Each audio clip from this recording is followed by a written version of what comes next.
মেথি একটি জনপ্রিয় ভেষজ খাবার, যে খাবারটি পাতা এবং বীজ দুটোই সমানভাবে জনপ্রিয় এবং এটি আসলেই স্বাস্থ্যসম্মত কিনা এবং সায়েন্টিফিক ভাবে আমরা জেনে নিই। আসসালামু আলাইকুম, আমি ডায়েটিশিয়ান ফাতিমাতুজ জোহরা।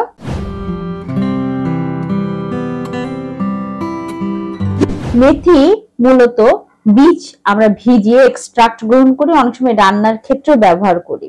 এছাড়া পাতা আমরা সাধারণত মেথি শাক ভাজি হিসেবেও খাওয়া যায়, আবার অনেক সময় সালাদের ভিতরেও মেথির শাক ব্যবহার করা যায়, অথবা ডিটক্স ওয়াটারের ভেতরে মেথি বা মেথি শাক দুটোই ব্যবহার করা যায়। মেথির বৈজ্ঞানিক উপকারিতাগুলো কি? মেথি ব্লাড সুগার নিয়ন্ত্রণে সহায়ক। 2017 সালের একটি ট্রায়াল অনুযায়ী, যেটি পাবমেড NIH থেকে স্বীকৃত, যে মেথিতে আছে হাইড্রক্সি আইসোলিউসিন নামক একটি উপাদান, যে উপাদানটি আমাদের ব্লাড প্রেশার যদি অনেক বেশি উচ্চ মানের থাকে সেটি এটি নিয়ন্ত্রণ করতে সাহায্য করে। এছাড়া মেথিতে আছে এমন একটি উপাদান, যে উপাদান আমাদের ব্রেইনের লেপটিন অর্থাৎ স্যাটাইটি হরমোন সেটা বৃদ্ধিতে সাহায্য করে। সেই জন্য যদি কেউ একটু কম খেয়ে থাকে, মেথি পানি খেলে কিন্তু তার ক্ষুধা অনুভব হবে না। এছাড়া মেথি কোলেস্টেরল এবং হার্টের রোগ নিয়ন্ত্রণেও সাহায্য করে। এতে আছে সাপোনিন নামক একটি উপাদান। এছাড়াও আছে ফাইবার, যে ফাইবার LDL অর্থাৎ আমাদের যে ক্ষতিকারক কোলেস্টেরল,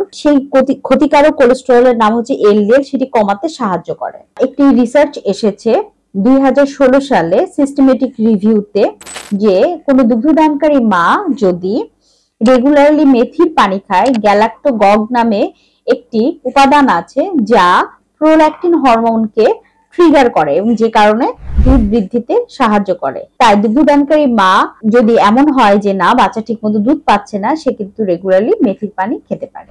যাদের PCOS বা হরমোনের কোনো সমস্যা আছে বা অনিয়মিত মেনস্ট্রুয়েশন এরকম যদি কোনো সমস্যা থেকে থাকে, সেক্ষেত্রে মেথির পানি খুব গুরুত্বপূর্ণ ভূমিকা পালন করে, কারণ মেথিতে ফাইটোএস্ট্রোজেনাস পদার্থ থাকে যা এই সমস্যাগুলোকে দূর করতে সাহায্য করে।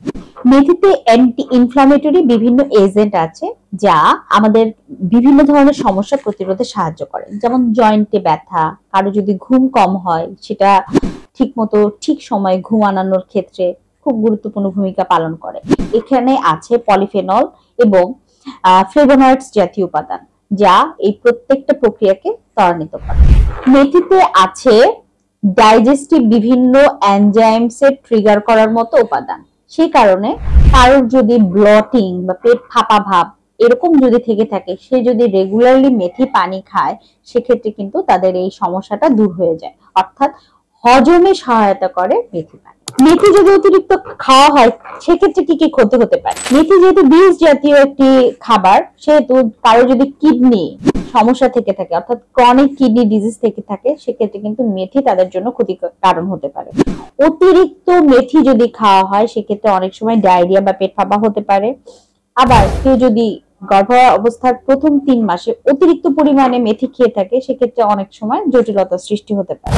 আবার বিভিন্ন ওষুধের সাথে ইন্টারঅ্যাকশন তৈরি করতে পারে, যেমন যেহেতু মেথির ভেতরে এমন সাবস্টেন্স আছে যেটি ব্লাড প্রেশারকে একটু কমাতে সাহায্য করে, তো কেউ যদি হাই ব্লাড প্রেশারের ওষুধ খায় আবার মেথি পানিও প্রচুর পরিমাণে খাচ্ছে, সেক্ষেত্রে প্রেশারটা খুব বেশি লো হয়ে যেতে পারে, অর্থাৎ হাইপো হয়ে যেতে পারে, হাইপো প্রেশারও হতে পারে, আবার হাইপোগ্লাইসেমিয়াও হয়ে যেতে পারে। তো সেই দিকে লক্ষ্য রাখতে হবে। এছাড়া কারো কারো ক্ষেত্রে মেথির অ্যালার্জিও সৃষ্টি হতে পারে। মেথি বেশি পরিমাণ খাওয়ার পরে ডায়রিয়া বা বিভিন্ন ধরনের ক্ষতিকারক পদার্থের প্রভাবে অ্যালার্জি বা র্যাশ বা চুলকানি এই ধরনের সমস্যাও হতে পারে।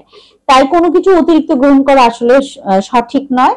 মেথির উপকারিতা জেনে এবং শরীরের সাথে সামঞ্জস্য রেখে সঠিক পরিমাণে মেথি গ্রহণ করা যেতে পারে। যে কোনো হার্ব জাতীয় জিনিস আমরা যেটা আমাদের প্রমাণিত যে 5 থেকে 15 গ্রাম পর্যন্ত সর্বোচ্চ নেওয়া যেতে পারে, তাই সেফ জোনে 5 গ্রাম অর্থাৎ 1 চা চামচ বা সর্বোচ্চ 2 চা চামচ পর্যন্ত মেথি একদিনে গ্রহণ করা যেতে পারে, তবে অবশ্যই আপনার যদি কোনো ধরনের রোগ থেকে না থাকে।